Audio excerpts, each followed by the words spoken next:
Do you ever find yourself making irrational decisions? You know, doing things that really don't make a lot of sense, doing things that are the exact opposite of what you want to do.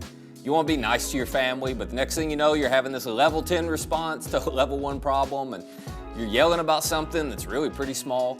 Or maybe you decide you're going to get a handle on your money and start saving, and then about 2 hours later, there you go spending again, buying things you don't need with money you don't have. Or maybe you leave church inspired to trust God more with that problem in your life. But by the end of the night, you can't sleep because you're worrying so much about it again. Why do we do that? What makes us act so irrationally and inconsistently at times? Well, let's talk about it in this episode of Mastermind.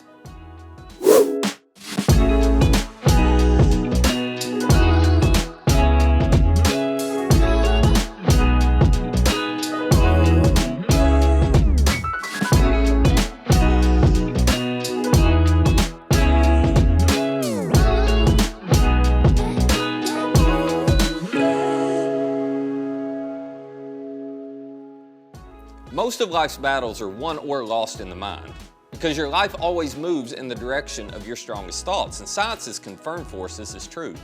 Your brain has neural pathways that are formed by the thoughts that you think. They're like roads or paths that run through your brain, so the more you think a thought, the clearer and the smoother that road or that path becomes, and the easier it is to start thinking that thought again and then again and then again. Now that's great news if your strongest thoughts are based on the truth of what God says about you. But when you let a lie become the strongest thought in your brain, what becomes a stronghold, or it becomes a prison that is nearly impossible to escape on your own. Matter of fact, over time, you just come to assume something that isn't true actually is. So I thought we'd start today with a little mental audit, okay? This is just a simple thought assessment to help you and me figure out what are the strongest thoughts that are dominating our minds and directing our thoughts. So you ready? This is going to be pretty simple. I'm going to give you a scale. Here's the first scale. Would you say that your mind is most often consumed by worry or by peace? Where do you fall on that scale? I mean, throughout the day, are more of your thoughts filled with anxiety and stress and fear and worry? Or are they filled with a sense of peace because you've trusted God with whatever concerns you? Think about what comes out of your mouth during the day. Are you worried about your health and your kids and the economy and the direction of our nation? Do you find yourself talking about and thinking about all that stuff that's working you up, or do you think more about the truths that God's with you and He's in control? Put yourself somewhere on that sliding scale, okay? Now let me give you another one. Would you say your thoughts are more negative or positive? Do you find yourself complaining a lot, assuming things aren't going to work out for you, just expecting the worst to happen? Do you assume the worst more than you expect the best? Do you wake up expecting it to be a bad day? It's like, oh, I'm so busy. They're going to be so hard to work with. I wish I didn't have to go work. You know, I got to do this. Or do you have an attitude of, okay, I get to do this. God's with me. He's got a plan for today. He's going to be at work in and around me. I mean, which way do you drift? So put yourself somewhere on that scale. Where do you fall? And then one more category. Are your thoughts more about what's temporary or what's eternal? What's immediate or what's long-lasting? Now this one will really impact your mindset and your perspective. Do you think more about what you have, what you want, what you don't have but you wish you had? Do you think more about what you wear, what you're going to wear, what you look like, what other people are thinking about you?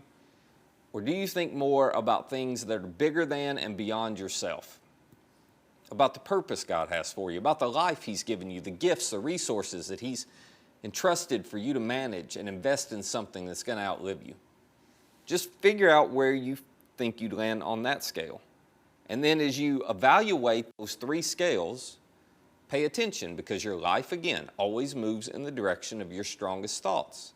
So if you find yourself on the wrong end of the scale, well, you may have some strongholds that need to be destroyed. You may have some paths in your brain that need to be rerouted. But the good news is you can do that. You can do it with God's help.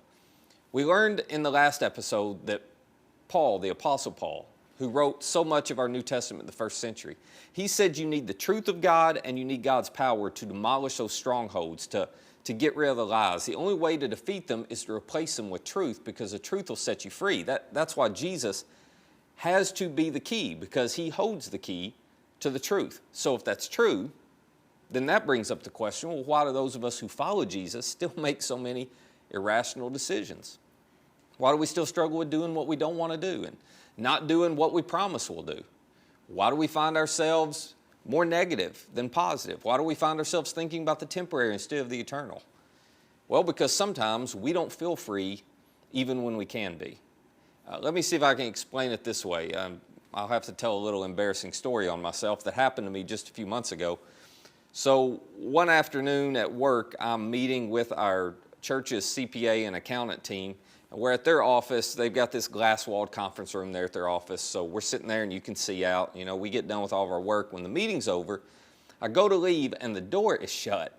And there is no door handle there. There's no handle on the door at all. So you can see the mechanism, right? So I try to turn the mechanism without the handle. It doesn't work. Matter of fact, I realize the mechanism is locked. So I'm looking at this for a minute, trying to figure this out, and I realize I can't get out of this room. So I look back at the accountants who still have their head in spreadsheets, right? I'm like, hey, sorry to bother you, but I think we're locked in here. Is there a trick to this? What do we need to do? So one of the accountants calls someone else in their office and says, hey, we're locked in, can you come get us out? And this 20-year-old guy walks up. Now remember, this is a glass-walled room, right? So I can see him, he can see me, and I watch as he walks up to the door. He puts his finger on the door and he very gently pushes it open. And then he looks at me like, you are such an idiot. And I looked down and I was an idiot because they had taped the door frame so that the mechanism couldn't latch. So I'm standing there simply because I can't turn the door mechanism. I think I'm locked in when all the time the door's unlocked. All I would have had to done was pull on it. Now the reason I tell you that is because that's kind of what some of us are doing in life, isn't it? Some of you are not living the life God's called you to live. You are stuck in a rut that won't seem to give because you have believed that you're locked in a room, that you're locked into a life, that some thoughts are real that are not really real. The room's not really locked. In other words, you believe the lie that things are never going to change, when the reality is they can change and you can change. But to do that, you got to replace every false thought in your mind with the truth. Because again, your life always moves in the direction of your strongest thoughts. What's in your mind always comes out in your life. It's impossible for you to have a positive life with a negative mind. You can't do that. So if you don't control what you think, you will never control what you do.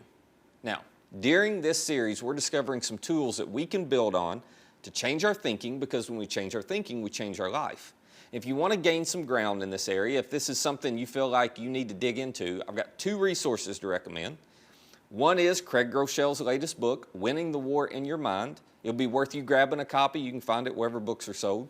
And the other is to pay attention to the writings of someone else, the Apostle Paul. Because like us, he struggled with transforming his thoughts and changing his mind. And what he learned is we all have to train our minds. That you have to train your mind, I have to learn to train mine. Now, I don't know if you've ever given much thought to this. Some of you have given a lot of time to training your dog. Some of you have been trained by your dog, but that's another story for another day.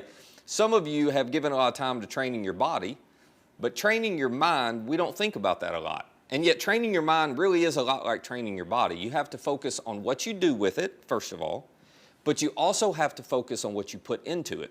When you're training your body, your diet, your food, what you put into it's just as important as your exercise, isn't it?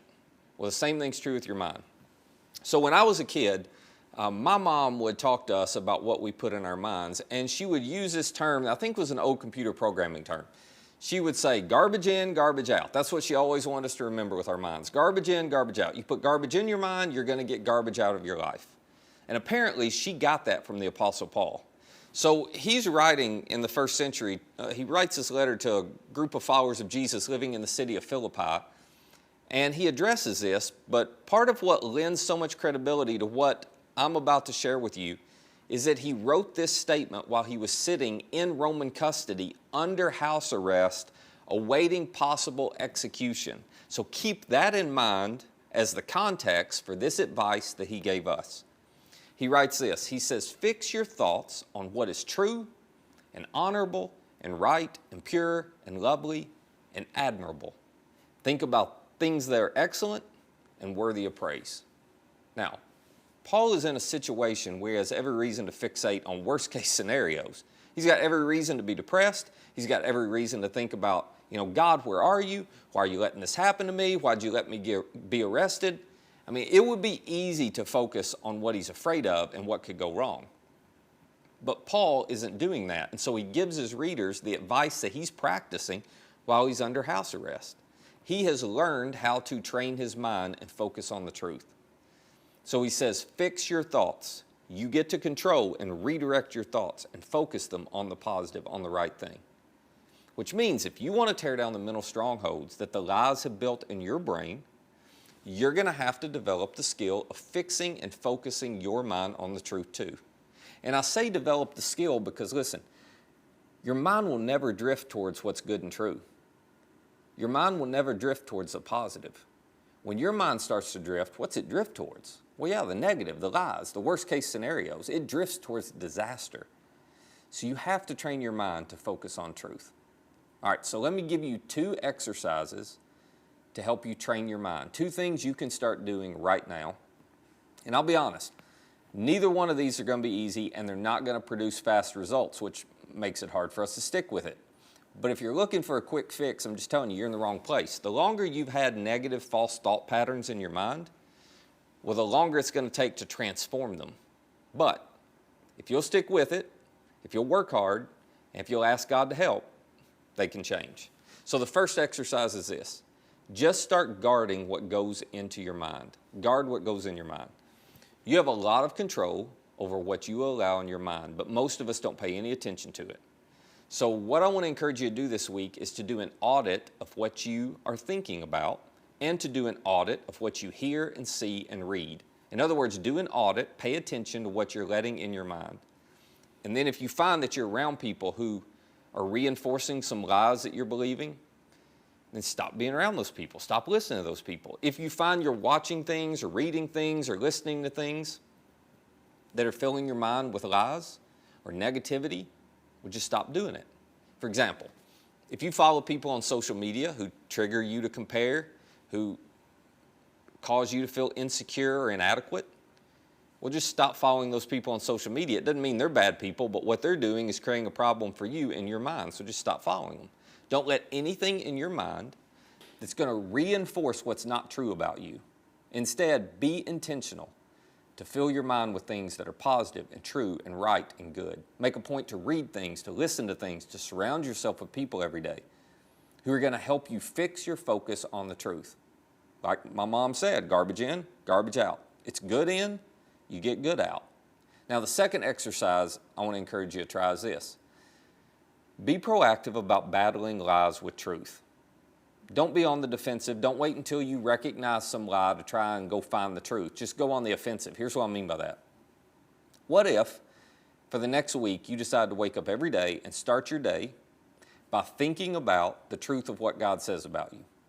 So you can pick one of those truths, but if you struggle with insecurity, what if you start every day reading the truth that God loves you unconditionally and He accepts you just the way you are, that you're fearfully and wonderfully made by Him? What if you start every day thinking about that?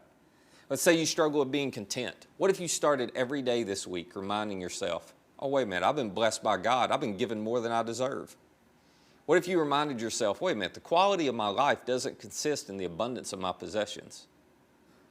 Let's say you struggle with being happy at your job. You're just not happy right now. Well, what if every day this week, instead of waking up and going, it's going to be another bad day, I got to go to work. No. What if you started your day by thinking about the fact that work actually is a gift from God, that you are where you are for a reason, that there's a purpose to the place you're at, and you don't have to go to work, you get to go to work, and you get to find God at work at your work. Just write down the truth, read it every day, believe that it's true, and then trust God to help you change. Because He wants nothing more than to transform you by the renewing of your mind. When you change your thinking, you change your life, and He's there to help.